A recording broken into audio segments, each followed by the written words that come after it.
Bismillahirrahmanirrahim. Assalamualaikum warahmatullahi wabarakatuh.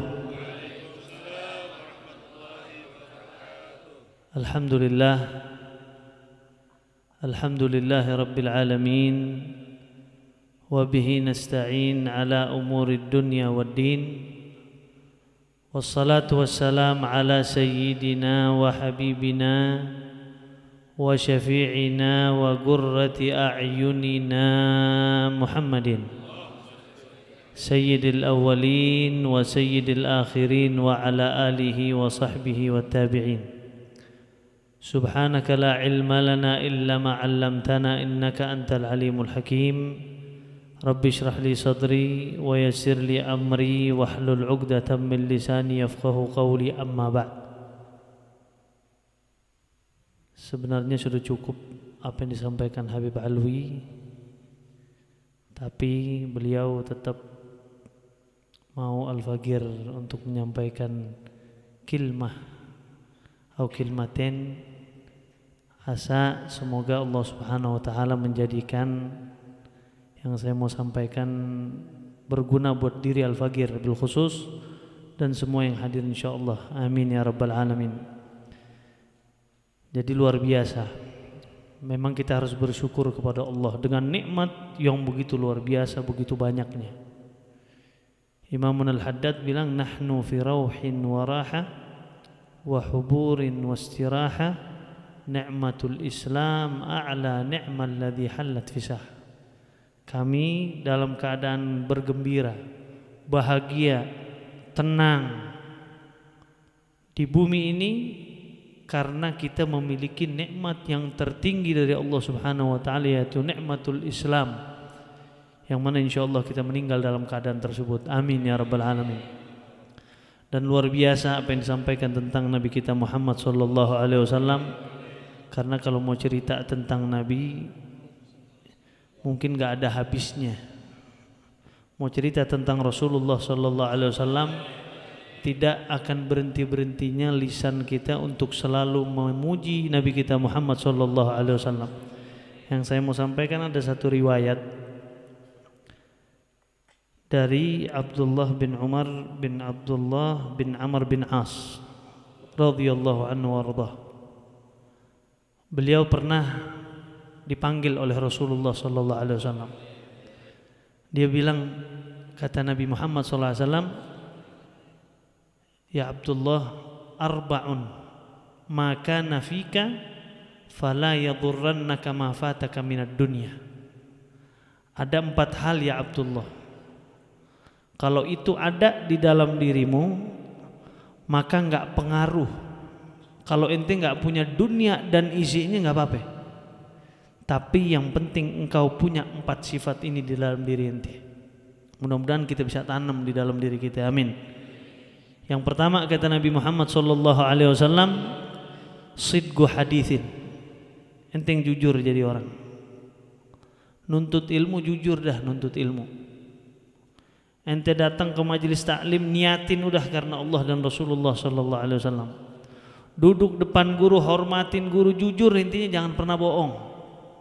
Kata Nabi di dalam hadis lain, innas sidqa yahdi ilal bir wa innal birra yahdi ilal jannah. Sesungguhnya kejujuran itu, kata Rasulullah sallallahu alaihi wasallam, itu mendatangkan kebaikan, mengundang kebaikan, dan kebaikan tadi dapat mengundang atau memasukkan kita ke surganya Allah Subhanahu wa taala. Jadi orang yang jujur jangan ketipu sama harta kita. Gara-gara harta kita bohong, gara-gara jabatan kita bohong, gara-gara apa yang kita punya kita bohong. Ingat, Allah nggak bisa dibohongi. Mungkin kita kalau depan guru ya hanu khoyir, ya hanu baik, ya mungkin nih. Tapi Allah nggak bisa kita tipu. Ya Allah Maha tahu. Itu yang pertama. Sidqu haditsin. Jangan kayak ceritanya Abu Nawas. Abu Nawas dulu pernah mau ngetes orang di zamannya, kira-kira banyak yang tukang harat apa kagak nih. Abu Nawas keluar ke jalan, dia keluarin kopiahnya. Kata Abu Nawas, Masya Allah, syuf di Kofiane ada sorga. Di Kofiane Masya Allah ada sungai dari madu, dari susu. Masya Allah, bidadarinya itu lagi jalan. Walhasil ngomong begitu. Orang-orang pada mau lihat. Mana ya Abu Nawas, kita mau ngeliat sorga juga. Kata Abu Nawas, sebentar dulu. Ini sorga nggak bisa dilihat di Kofiane kecuali kalau dia orang soleh, baru dia bisa ngelihat sorga. Ajib. Oh gitu, ya udah. Satu ngelihat nggak bisa ngelihat, satu ngelihat satu. Akhirnya ada pembesar kampung, dia kagak enak. Dia bilang, aneh kalau ngelihat bilang sorga kagak ada, aneh bisa dibilang bukan orang soleh. Gara-gara jabatannya akhirnya dilihat. Masya Allah, benar Abu Nawas ada sorga. Padahal apa itu? Padahal bohong. Gara-gara apa? Gara-gara jabatannya dia berani berbohong. Gara-gara harta yang dia mau dapat dia berani berbohong. Akhirnya sang raja manggil Abu Nawas. Ini Abu Nawas bikin kacau. Dipanggil sama raja. Dibilang, ente bikin kacau ya Abu Nawas. Dibilang, kenapa? Dibilang, ente bilang di Kofiah ente ada sorga. Benar ya raja? Dibuka sama dia. Masya Allah, tuh lihat tuh raja, ada sorga luar biasa. Raja mau lihat. Dibilang, ntar dulu raja, karena ini gak bisa dilihat sorga di Kofiah ini kecuali orang soleh. Nah ini raja nih, jabatan dia nih. Kif dia mau ngeliat Kofiah, sedangkan kalau dia sorga nggak dilihat berarti orang bakal tahu dia apa? Wah ini berarti sarik nih, kagak soleh nih orang. Akhirnya dia langsung melihat Kofiah Abu Nawas, dia bilang, benar Abu Nawas, Masya Allah sorga di depan rakyatnya. Dibilang, Masya Allah sorga betul ada di situ. Abu Nawas langsung meninggalkan kerajaan. Dia menangis dan dia mengatakan, sudah banyak orang yang berbohong di muka bumi dan mengaku umat Nabi Muhammad SAW. Nah ini yang pertama. Kata Nabi, kalau lo mau selamat dunia akhirat, walaupun ente nggak punya harta dan isinya, yang pertama sidqu haditsin, ente kalau ngomong yang jujur, jadi orang yang jujur aja udah, apa adanya. Itu yang pertama. Yang kedua kata Nabi, hifdzu amanatin, jaga amanah ya Abdullah. Ente kalau dititipin amanah, jaga itu amanah. Ente punya anak istri, jaga anak istri ente.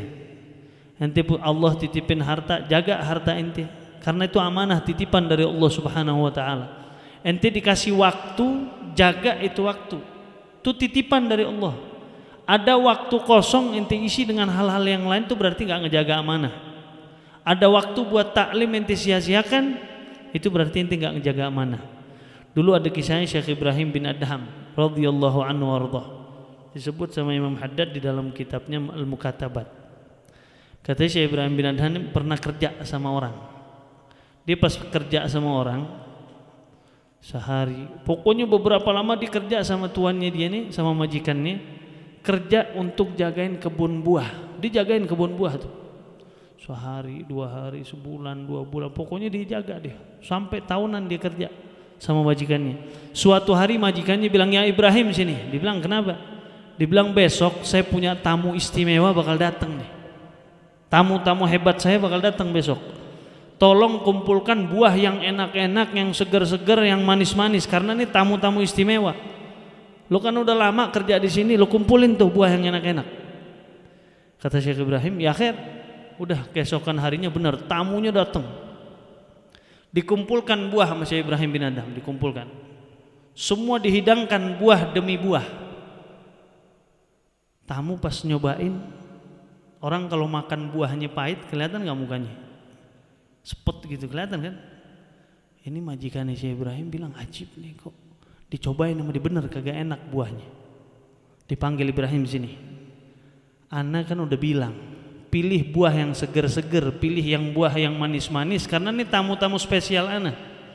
Apa kata Syekh Ibrahim? Wallahi, saya bersumpah, tahunan saya sudah kerja di sini, saya ditugaskan hanya menjaga kebun buah, bukan memakan apa yang ada di kebun buah tersebut.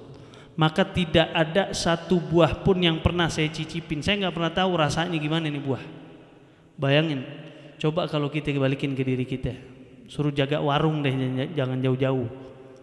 Suruh jaga warung, terciki hilang. Bener nggak? Rokok hilang, bener nggak ini? Nah berarti kita nggak jaga amanah. Lihat Syekh Ibrahim bin Adham, makanan bahkan yang jatuh pun saya nggak pernah sentuh katanya.